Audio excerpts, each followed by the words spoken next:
Matthew, from hell or high water, we present. From hell or high water.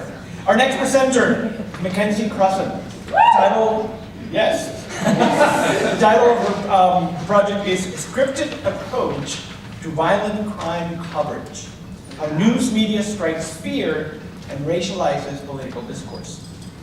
The Chicago Tribune's formulaic production and display of violent urban crime news stories taps into Gilliam and Iyengar's notion of the crime script, in which racial imagery joins with instances of violent crime.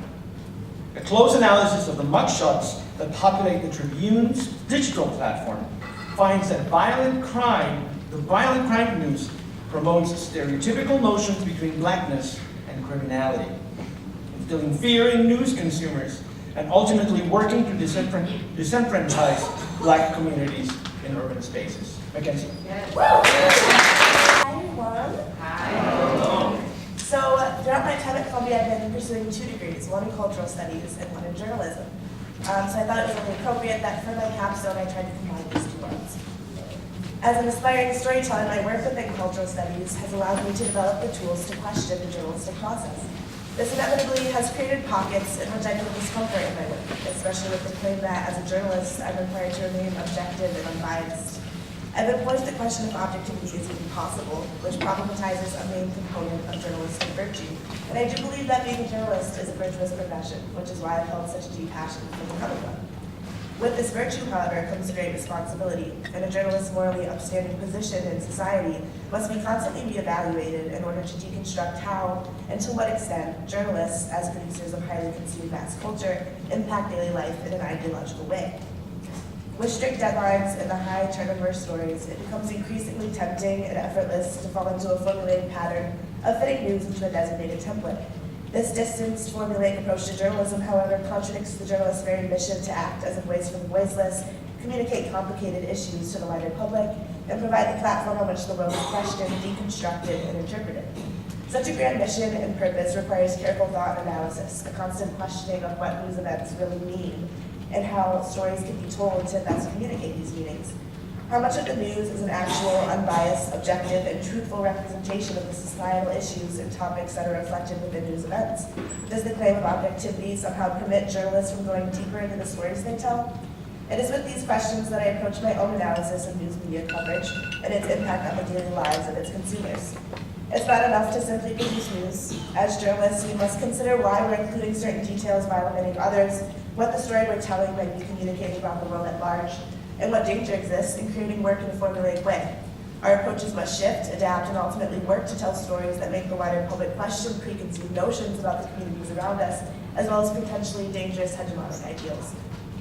Crime news has long been a key player in the development and maintenance of the commercial press in the United States, and therefore an industry staple from the 1830s to the present day. As such a highly produced theme of news content, patterns have formed around how the subject of violent crime is approached by local news outlets, and these patterns surround issues of race and race relations. It's not coincidental that from the 1980s onward, the only way that Blacks made the news in the U.S. was as subjects of crime news, for this is a role that was historically carved out for them, and that has over the past 300 years been reproduced, re-sanctioned, and reinforced. The question becomes, though, what specific role news media play in upholding everyday associations between the concepts Black and criminal. According to Carol Sabile, Blackness, more than any other type of identity, has lain at the center of Black constructions, but this possessed no relation to the actual probability of threat. My argument is not that news reports of violent crime merely reflects the already existing racial stereotypes of the public, but rather that news media is a key player in the construction and maintenance of these stereotypes that exist among news consumers. News, then, is just one of the institutions proliferating ideas that has increasingly racialized the world around us, and inexplicably tying race to how communities of color are perceived, urban spaces are navigated, and political agendas are pushed. Although members of the public are ultimately the ones consuming and reacting to such notions of violence and crime in their local news media, the public is not sovereign over the media. The owners and managers seeking ads decide what is to be offered, and the public must choose among these. How much agency the news consumer possesses in order to make these choices of content consumption choices must be considered, and I examine how methodically stories of violent urban crime are told and how much room for interpretation is left for the consumer to navigate. According to Franklin D. Gilliam Jr. and Gilliam and Iyengar, The high volume of coverage on violent crime stories in local news outlets has formulated a kind of crime narrative or script, which is made up of two main elements. One, that there's a particular suspect who is, more often than not, a non-white male, and the perception of crime is violent. The idea of such a script suggests that, just as consumers may be able to predict the plot of a film based off its corresponding genre, consumers of crime news may anticipate that they understand not only the narrative qualities of crime, but who represents the perpetrator and the victim. This is especially dangerous when considering the everyday implications of crime news in relation to race, because given the visual nature of the medium, the importance of the suspect in the script means that crime news is often accompanied by racial imagery. This means that more often than not, what consumers learn about suspects and perpetrators is limited to visual attributes, most notably their race or ethnicity, which substantiates associations between criminal behavior and communities of color. The crime script is no mere journalistic device. Instead, it is a powerful filter for observing daily events. Local television news is frequently limited in their visual coverage of crime because of the lack of availability of images other than mugshots, as we see here. This is also true for digital news in urban spaces where crime is covered at a rapid rate. The Chicago Tribune, one of the top daily newspapers in the country, has formulated its own kind of crime news script in its digital archives. After typing crime into the search bar at the top of the Tribune's website, I was taken to a page within which sat several groupings of materials related to and or covering crime. All stories, videos, galleries, and photos like you see right here. Under the photo section, a majority of the images are mugshots of suspects provided by a local police department, either in Chicago or its surrounding suburbs. The low-quality photograph is paired with 3 sets of written text, the section of the publication within which the story falls, most often news or suburbs, the date the image was published, and the name of the suspect. The suspect's name is the largest text on the page and becomes even more large when you click on the name or image to open what I call the story overview. Here you also find the suspect's list of charges, a link to fuller story coverage, and a disclaimer that the pictured suspect's arrest supposedly doesn't imply guilt. By boiling complex issues of violent urban crime down to these 3 elements, correlations between violence, criminality, and race form without the context for the consumer in question.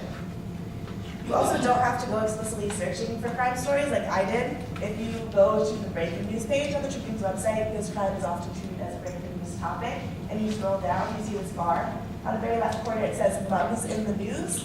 They have literally an entire slideshow of these kind of like scripted things that you just saw a couple slides back with the same information, the picture, the name, the violent charges, all of those things.